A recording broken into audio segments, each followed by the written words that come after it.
Bismillahirrahmanirrahim.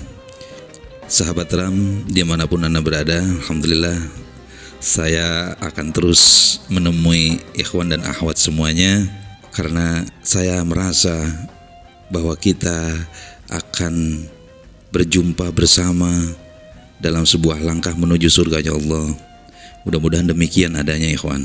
Walaupun kita tahu tentang pahitnya sabar, tetapi kita juga yakin dengan madu yang manis nanti didapat berkat dari kesabaran yang kita lakukan. Dan pada saat ini kita akan terus menggali ilmu agar kita tidak terkena predikat sebagai hewan. Laula al-ilmu lakana an-nasuka al-bahaimi. Karena seandainya tiada berilmu, kita ini niscaya manusia ini seperti binatang. Saudaraku, ikhwan fillah, sahabat risalah al-muslimun, maka tentu kita akan berusaha menikmati kehidupan ini dengan sebaik-baiknya. Al-hayatu ka'al thalji. Hidup ini seperti halnya salju atau es. Maka nikmatilah salju itu dengan baik. Qabla an tadhuba. Sebelum salju itu atau es itu mencair. Tentu cara menikmati kehidupan ini tidak lain dengan cara kita taat kepada aturan Allah dan Rasulnya. Qalbu kita mengakar kuat dan menghadapkan wajah kita kepada agama Allah. Ikhwatu iman yang berbahagia, sahabat risalah al-muslimun, dalam bergaul dengan istri kita, tentu sebagaimana kehidupan umum yang lainnya, kehidupan ini sungguh tidak mudah. Tidaklah ada kemudahan yang paling sempurna kecuali kemudahan yang akan kita raih nanti di akhirat, nanti di surganya Allah Subhanahu wa ta'ala.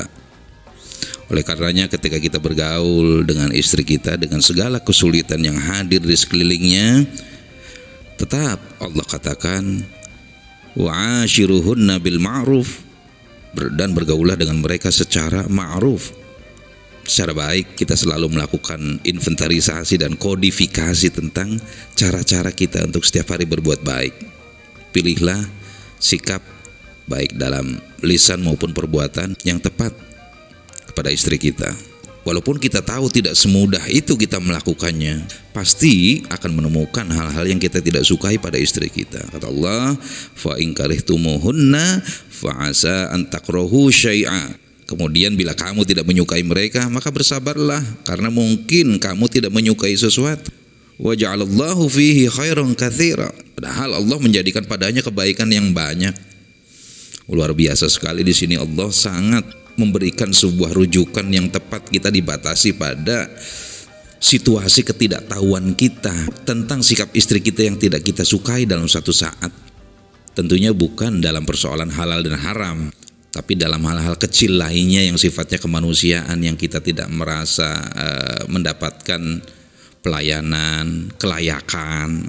Tentu kita tidak bisa memelihara rasa tidak puas kita menjadi sebuah bangunan-bangunan kebencian. Karena kata Allah, bila kita tidak suka tentang istri kita, sabar. Ya, tidak mudah ya melakukan kesabaran, tapi mudah atau tidak mudah Allah perintahkan, sabarlah. Kenapa sih harus sabar? Ya karena tadi kita tidak menyukai pada istri kita satu hal, tetapi ketahuilah lebih banyak hal-hal yang baik yang hadir dari istri kita. Mustahillah seorang istri yang dididik dengan cahaya-cahaya keislaman, kemudian dia bersikap anarki, bersikap ma'illatun ma'illah, yang liar gitu, berlenggak-lenggok seperti punduk unta, itu tidak mungkin. Artinya aspek ketidaksukaan kita itu adalah pada hal-hal yang sifatnya pelayanan, sikap-sikap yang memang kita inginkan. Makanya ketika kita melihat suatu tayangan atau kita mendengar cerita dari kisah-kisah orang atau kita membaca kisah-kisah romans, jangan kita telan begitu saja. Tidak ada yang patut dijadikan rujukan romantisme dalam kehidupan rumah tangga, yaitu selain merujuk pada romantisme Rasul kepada para istrinya. Luar biasa. Dan itu sudah diajarkan sebelum produksi film-film Hollywood atau sebelum ada produksi dari Bollywood. Makanya jangan kita menjadi orang yang lucu. Bergaul yang pantas diantaranya minimal itu kita perhatikan pada 3 klausul. Bahwa wanita yang pasti tidak suka dengan kekasaran, baik secara verbal, lisan, tutur kata, maupun fisik apalagi. Bahkan karena perempuan yang tadi dominan perasaannya itu, kekasaran dalam bentuk verbal, dalam bentuk perkataan, dalam bentuk lisan itu lebih menyakitkan, dan itu tidak mudah akan dilupakan oleh para istri kita itu.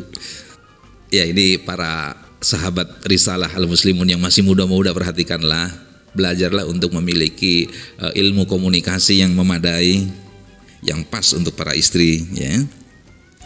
Rasulullah mengatakan, khairukum li ahlin wa ana khairun li ahli. Sebaik-baik kalian adalah yang paling baik kepada keluarganya. Jadi seseorang tidak bisa mendapat predikat sosial, penyandang sosial sebagai orang yang baik, masyarakat mengatakan baik, sebelum keluarganya mendapatkan kebaikan yang pertama mula. Oleh karenanya Rasulullah mengatakan, wa ana khairun li ahli, dan aku adalah orang yang paling baik kepada keluargaku. Kalau Rasul sendiri begitu, apa kita mau membalik skala prioritasnya? Secara sosial masyarakat dulu kita maintenance, baru keluarga kita. Kalau keluarga adalah sisanya, tentu tidak begitu.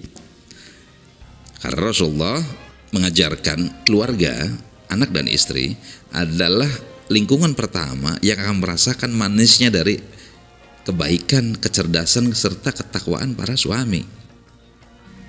Titik sosial pertama, sel terkecil yang menjadi titik pertama kehidupan dalam lingkaran sosial adalah ahli kita, istri kita, wanita kita.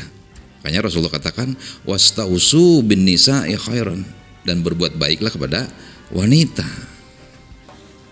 Dan luar biasanya kepada para wanita kita ini, ketika disampaikan sebuah dakwah kebaikan kepadanya, tidak bisa dengan cara sebagaimana kita seorang dai yang melakukan orasi di panggung-panggung khutbah dengan suara tinggi, dengan mata yang menyala berapi-api. Tidak begitu. Tentu bila itu yang kita lakukan, akan terjadi hal-hal yang kontraproduktif, ya kawan.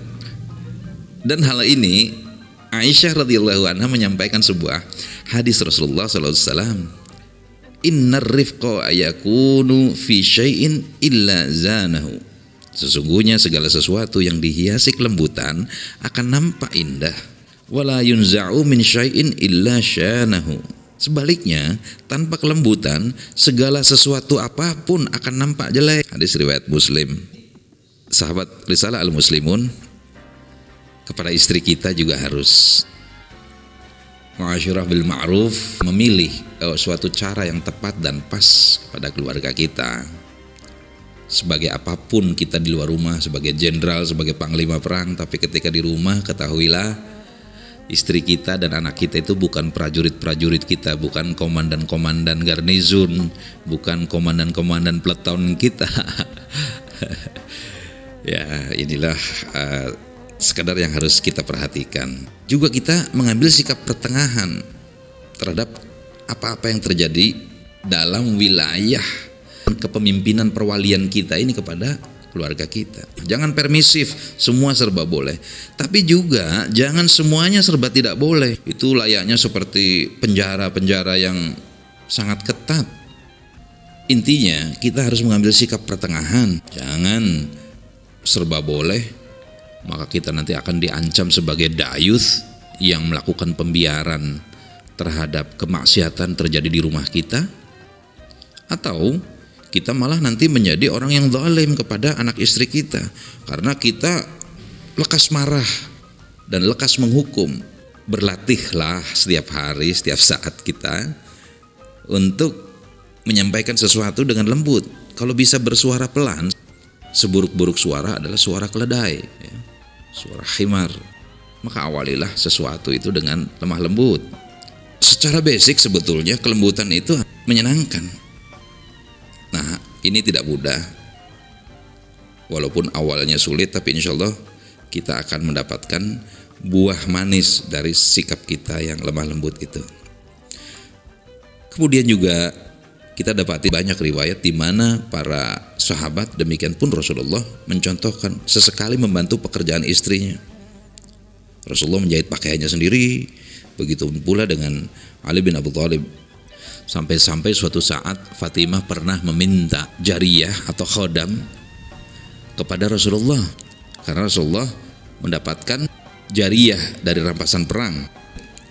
Ini menunjukkan bahwa beban pekerjaan rumah tangga Ali bin Abi Thalib dengan istrinya yaitu Fatimah, putri dari Rasulullah SAW, itu sangat berat.